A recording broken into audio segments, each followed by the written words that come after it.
Well, welcome back to Thomas Stotts Fine Art. Just thought I'd do a real small little 5x7 watercolor, just a little basic thing that beginning students in watercolor might like to see, or if you're like me, I like to watch other painters paint. No matter what they're doing, it's just kind of fun. So this is a 140-pound Arches watercolor. Just cut it down to 5x7, just to match a little frame I had. So anyway, not even going to tape it down. So I always start with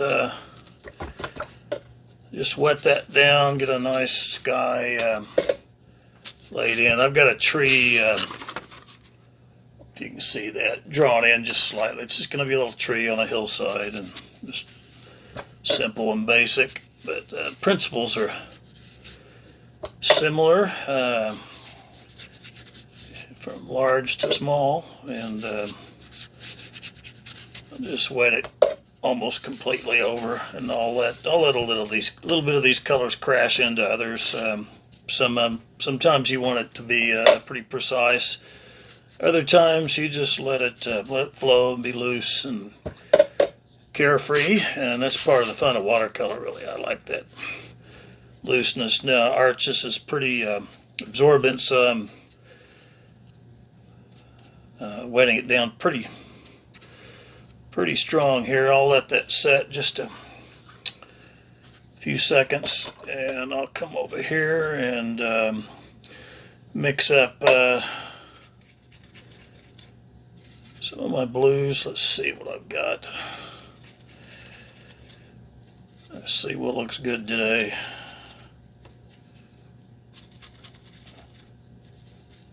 Got some, looks like some ultramarine and maybe some phthalo over here, and I'm going to mute it back a little, just a tad. By can do that. You can put a little bit of burnt umber in there.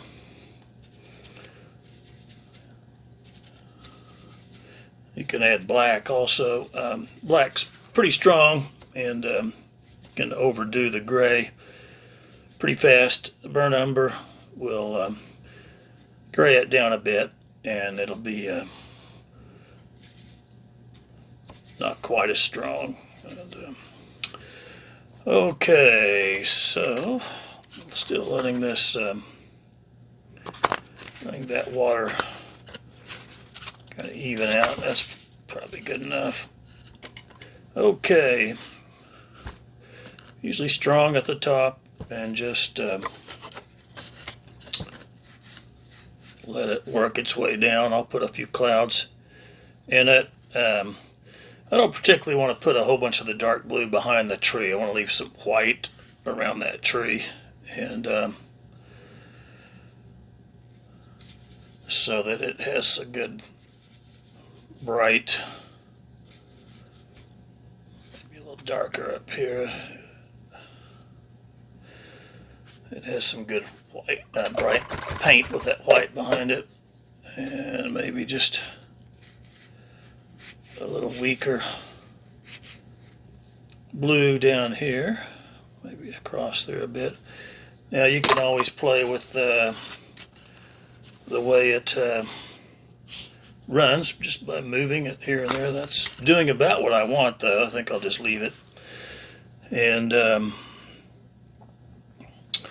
let it set a few seconds, and then I'm gonna, you can put trees or background or foreground trees a couple of ways. While this is still wet, you can put them in, and you can get a nice little flow, real soft edges, and you can wait till it dries, put them in, and then you can kind of manipulate the edges and soften them and have some hard edges.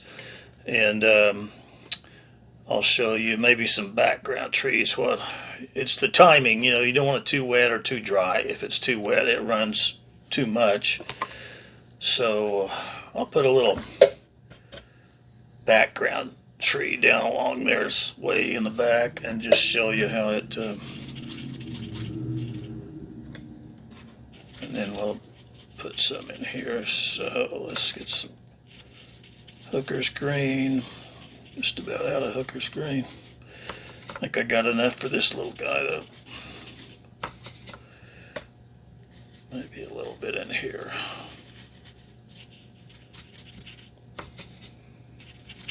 Want a nice strong green in there.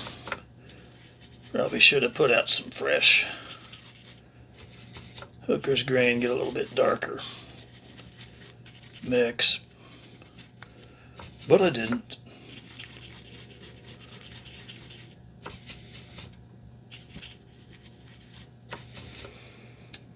And a little bit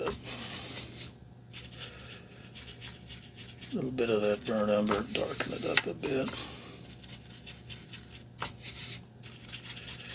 I want a strong pigment here. I want a strong background.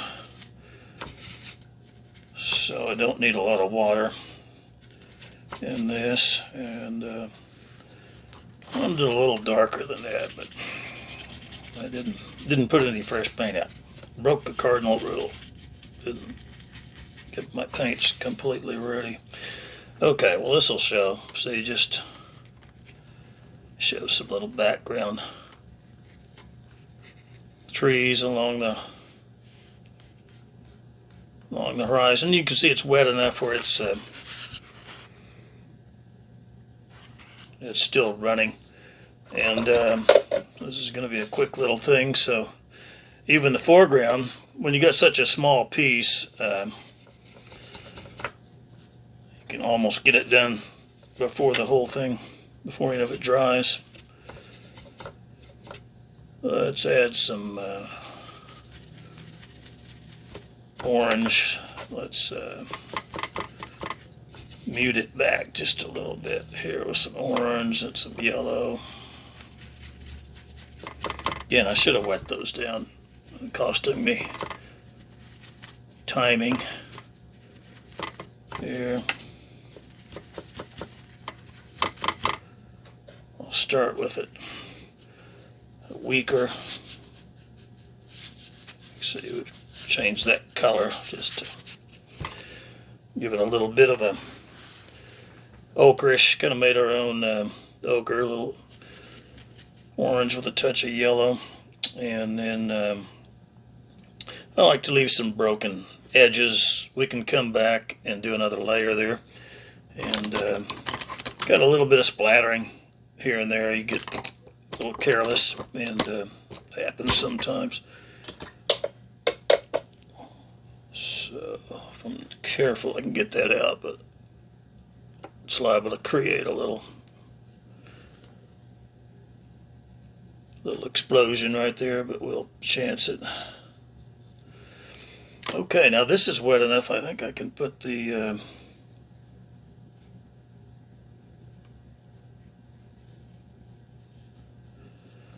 tree in there. I kind of like maybe something in between these colors. So just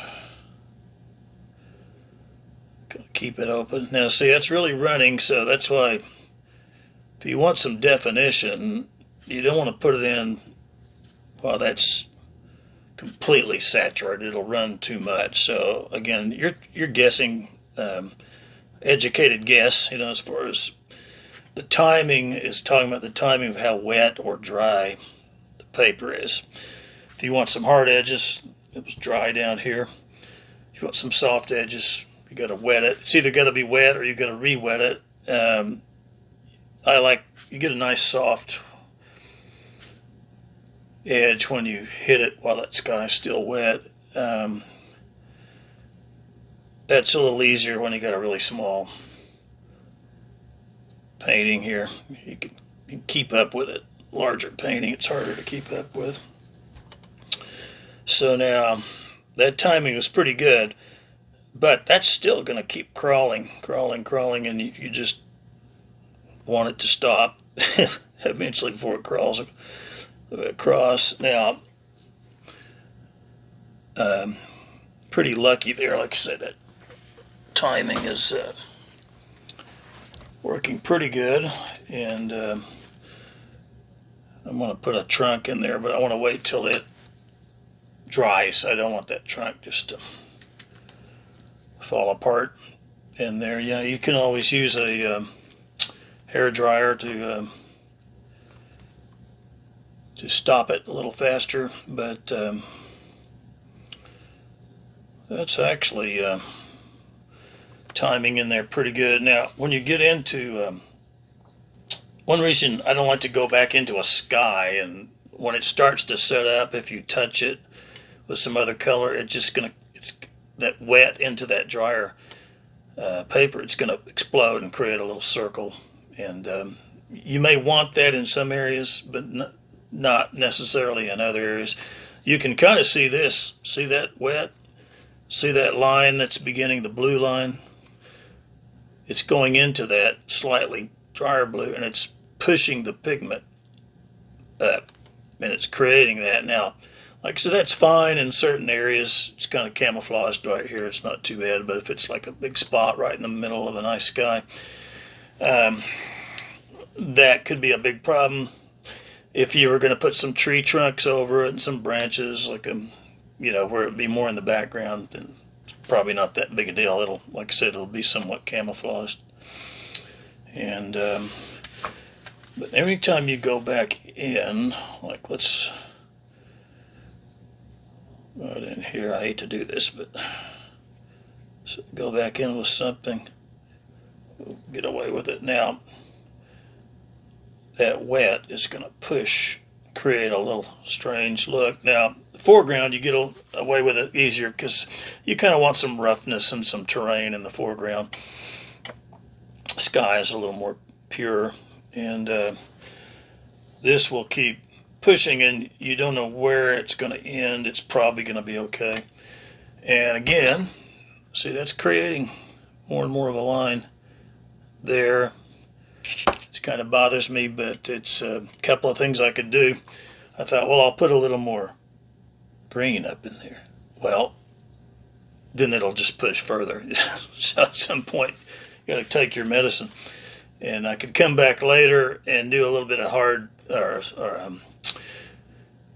dry brush blending, some little broken leaves there, and kind of camouflage that. Or I could just accept it, and just say, okay, well, it's okay. I'm not going to worry about it. Now, while this is drying, again, I'm waiting. I don't want that trunk to just run all over the place. I'm wondering, I kind of like this torn edge here, the paint stopping. If I go in right away, that's going to go away. So what I could do is put a light wash.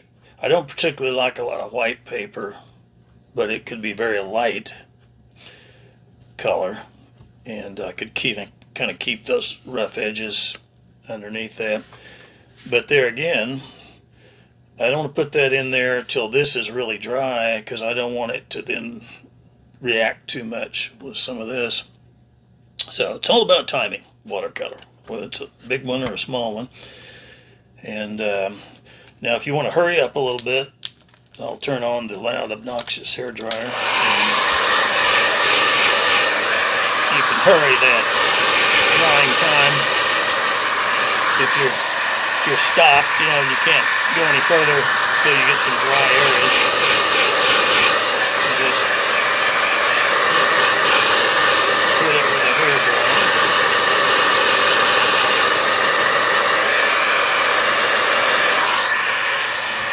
That's not too long. I probably won't cut that out. That was just a few minutes. But you can see now it's light. It lightens it too. As that dries, that pigment pushes deeper into the paper. Okay, now I want just a little trunk going up in there. Just want it somewhat of a brown. Now my brown's kind of greened up a bit. That's okay. A little green won't hurt it. And I don't want it super dark.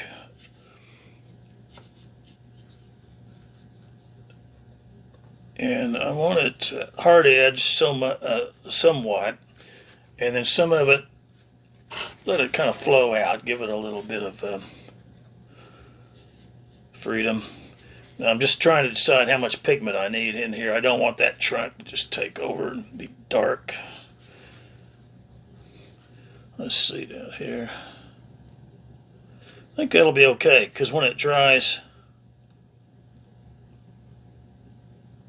it'll lighten up a little. And just want to touch here and there. Okay, now that looks okay, but I need to hide some of that, the branches. So I think I'm going to come back in with some dry brush foliage. I don't want that to just be foliage with a trunk superimposed. You know, that trunk's going to disappear here and there. So again, I'm just trying to decide, what's my timing, when do I want to come in there and put that dry brush in, blending. You can take erase a little bit. If something's a little too strong, you could take a clean, damp brush and you could come in and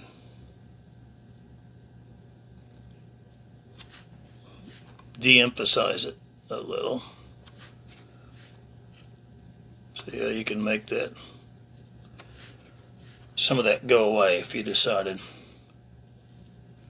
Now when you do that, if this is still wet, it'll create some issues. Maybe a problem, may not. A tree, you don't mind some little cauliflowers in there. It kind of gives a feeling of clumps of trees.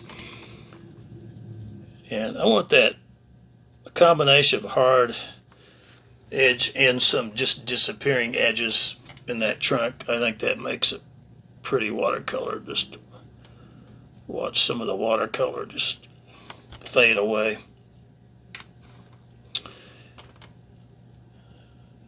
Watercolor kind of paints itself. You set it up right and get the timing right, it'll do what it wants to do.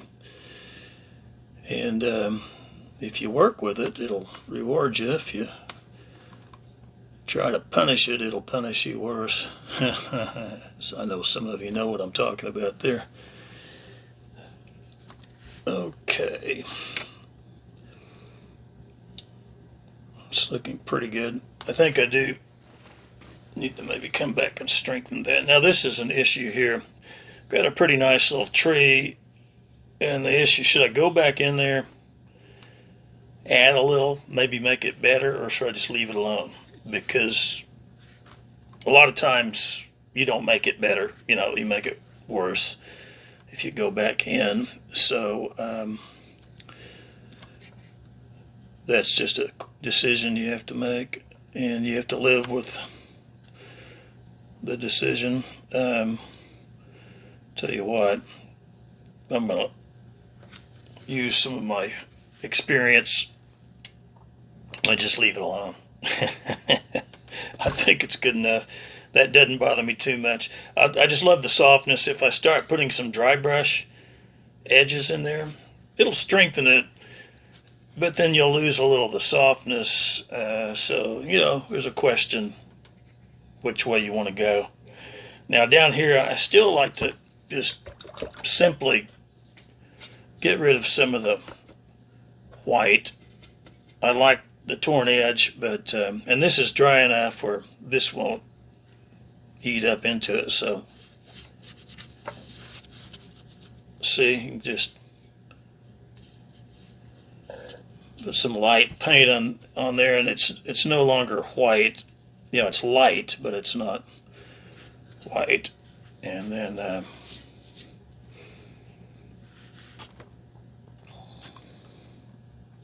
can play with it a little bit, maybe soften a couple of those edges.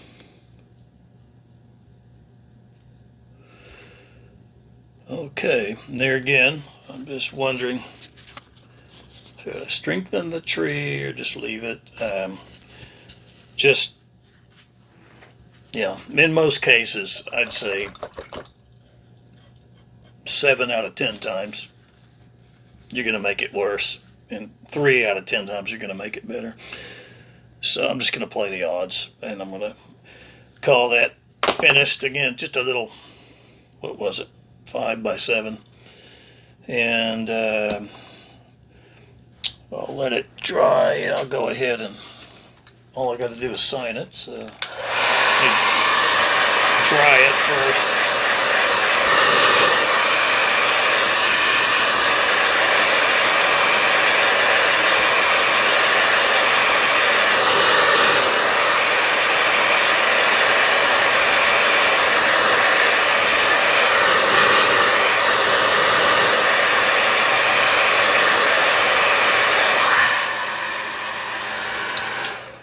Just don't want the signature to dissipate, you know, I want it to be, even after that, it's still got a little dampness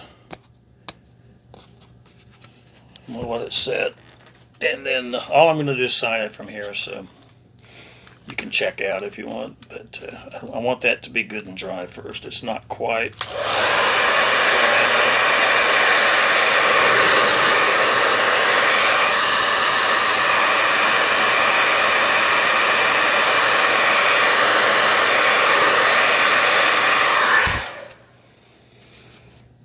Okay, now cool it off. Okay, now just get some related color. Some of this greenish, muted green color, a little darker.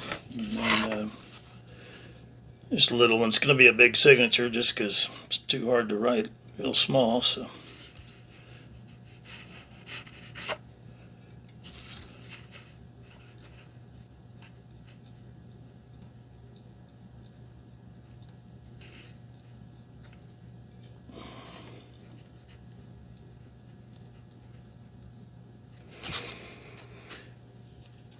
Okay, that's about it.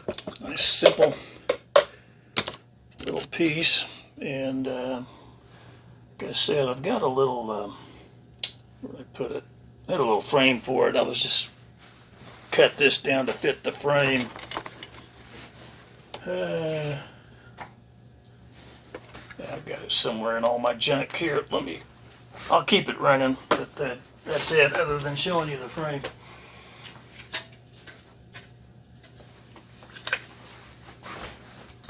Here we go. I may paint this frame. That was just what I found. I don't want to smear the signature. But anyway, I need to clean that glass too. You can see what the glass does to a watercolor. It just makes it shine in the little frame. And it's amazing what a nice frame and glass over a watercolor will do for it.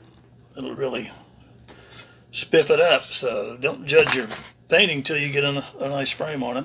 And if you can afford it these days, they're expensive. Okay, well that's it. So thanks for checking in with Stotts Fine Art. Bye-bye.